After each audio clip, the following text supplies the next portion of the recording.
Hey, I'm Niall Livesey, and welcome to Test Drive, the show where we go in depth with some of automotive's most unique and interesting cars. Today we're standing in front of a 2000 Mercedes-Benz S500. This executive long wheelbase car was the top choice for many people back in the early 2000s. Executives, drug dealers, criminals, mobsters. The S-Class was the leader in long wheelbase luxury cars. So we're going to be showing you everything about this car, tell you what you need to know if you're in the market for the Mercedes-Benz W220 S-Class.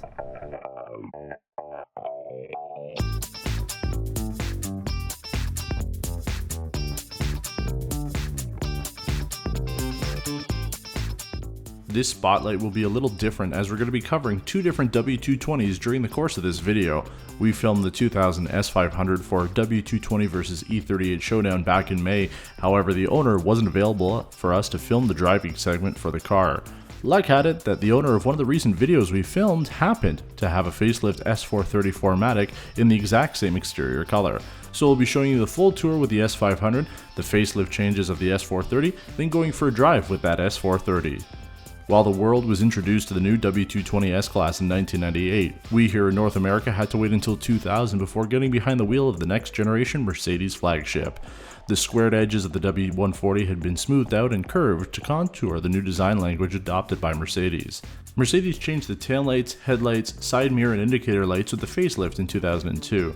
The W220 featured a spring-loaded trunk and soft closing doors. Inside either of the car, the fundamentals are the same. The wood trim and dashboard wrap around the front of the cabin and flow from the center of the car into the door cards.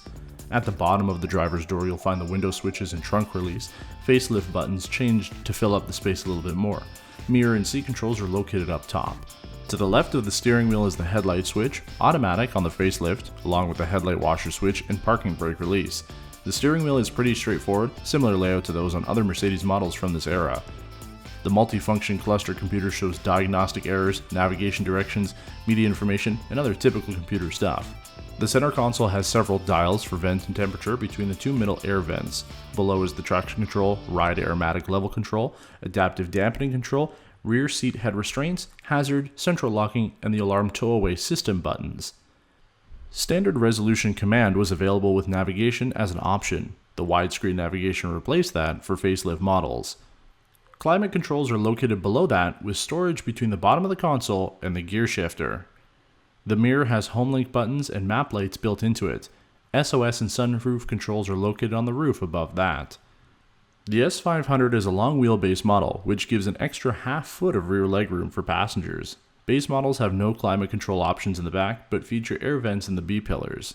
Each door car includes integrated cigarette lighters and ashtrays with a single window control above. Even short wheelbase models receive the vanity mirrors with integrated lights on the roof. The rear space back there is still decent with seating for 3. So now let's get into the S430 and see how this S-Class feels behind the wheel.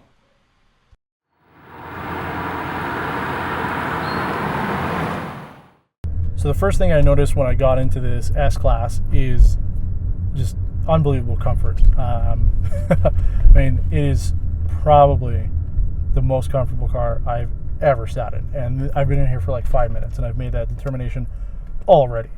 This is the car for morbidly obese people such as myself, because some of you in the comments have advised me that I am overweight. I did not know that. I truly had no idea. Every time I wake up in the morning I just thought I looked like Hugh Jackman, but thanks to a lot of the comments I'm well aware of it now. And this is the type of car you want to, you got a big ass like I got, S-Class. I think that's what Mercedes said. When they came up with this car, they said, what do we need to do in order to get the Americans excited about this car? And they said, well, they got big asses, so let's make big seats. But yeah, overall the seats are really, really, really big, really comfortable. But yeah, you really just kind of sink into it. Second thing that we noticed is it is very quiet in this car. You barely hear the engine, so they've got really good sound insulation on the inside of this thing. And we're just driving through the streets here. You don't hear the bumps, you don't feel the bumps, you don't hear the engine, you hear nothing outside. You only hear the luxury that you've got inside. And I guess back in the day, that's what an S-Class owner wanted. They didn't want to hear all the poverty outside. They didn't want to hear the peasants as they drove around in their $100,000 $2,000 S-Class. Okay, let's give it a rip.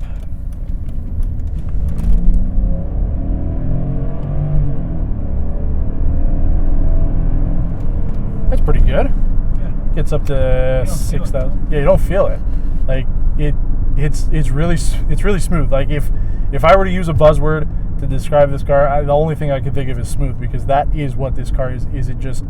It's smooth. You really don't feel like you're going quick or you're being thrown against the side of the car. Like, it really is just, it's meant for luxury. It's meant for, it's meant for you to just kind of sit back and drive around and not go fast, but it can get you going.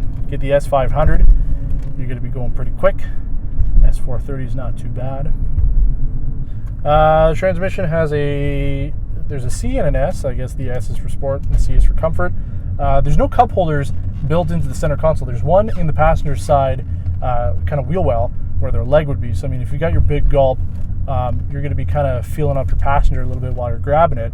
So that's kind of weird. And then you've got your armrest there. So one cup holder in the front, from what I can tell. There's nothing underneath here because you've got your controls underneath for the lumbar and sort of active comfort underneath the seats there. But yeah, you're going to be filling up your passenger, so make sure you have a good relationship with them if you decide to have a beverage while you were driving your W220 S-Class. Let's do something. Let's listen to the radio system. Oops, that's not too bad.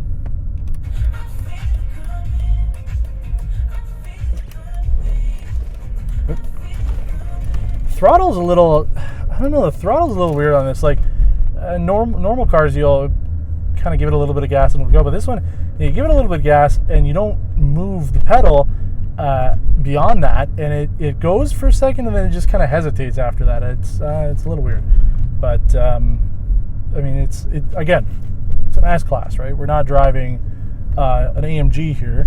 It's meant to go slow. It's meant to be babied, in the sense that you're not going to be racing it up and down the street. So yeah, if you find a W220 fully loaded, especially like a facelift model, I think they all had navigation. They all, in Canada at least, had front heated seats and dual zone climate control and alarm system and all that. Finding one with air conditioned seats is quite a bit tougher. I've seen a couple of them. Finding ones with rear seat controls, whether it's a power seat, heated seat, or even the air-conditioned seat as well in the back, those are a little bit harder to come by, but they do exist out there. So I mean, if you're buying the car for yourself, then probably something like an S500 short wheelbase would be fine. Maybe get the air-conditioned seats, because we're not driving in it enough, but the seats are perforated in the center, which is nice. So when you're driving, you don't get as warm. For me at least, when I'm driving, it'll get pretty warm and my back will kind of sweat. So with perforated seats, it helps out a little bit. Air conditioning seats, obviously, you're in much better shape.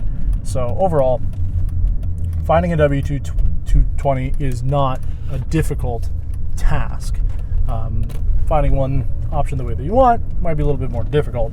And realistically, I mean, you're not going to get, I don't think you're going to really get a whole lot more power out of the S500 in comparison to an S430. Yeah, maybe I think there's about 40 horsepower more, but with a car this size and the purpose of this car being just to drive around and cruise, I don't think you're going to need it. So I think if you are looking for a car and you find one that has all the options you want and it's an S430, I think you're going to be pretty happy. I was very surprised and delighted to drive the S430. Comfort is absolute in this car, and it's not just meant for being driven around in, but it's also meant for tech. Plenty of options were available on the W220, such as keyless go, Parktronic, Bose audio, self-opening and closing trunk, self-closing doors, active body control, and many rear seating comfort features. In North America, the W220 was available as an S430 and S500 V8 models, the S600 V12, and the S55 and S65 AMGs. For 2006, the S350 V6 was offered with a 5-speed automatic transmission. There are some things to look out for when searching for a W220. Rust is number one. Even with Mercedes offering original owners a break on repainting and replacing body panels, many W220s have rust around the doors, hood, trunk, fenders, headlights, and front grille. Airmatic is a costly system to repair, with the price for parts for each corner costing anywhere from $700 to $1,000 plus labor. Usually, if one strut has failed, all four need to be replaced, and the quickest way to tell if that's the case is if the car is sitting lower than it should. Check for leaks around the valve cover gaskets and evaporation panel, as those will likely need to be addressed unless you found a low mileage model. Electronics can get wonky, such as the instrument cluster computer screen burning out. Intermittent system errors with ESP or Airmatic are also possible, and issues with telematics can become costly. Interior trim on facelift models seem to hold up better than the first few years of production. Mercedes improved the quality of their cost-cutting measures for the final years and seems to be better buy than the first. Overall, if you find a W220 that's been well maintained and in good condition, it will serve you well, and you'll never question your choice. The W220 is affordable, relatively reliable, and still has a commanding presence on the road today. Thanks for watching this episode of Test Drive Spotlight on the 2000 S500 and 2004 S430. Your support helps make this show possible, so if you've enjoyed the video, please click the like button and subscribe to our channel for more car content like this. You can head over to perpetualradio.ca to see our new expanded review section on the cars that we feature on Test Drive.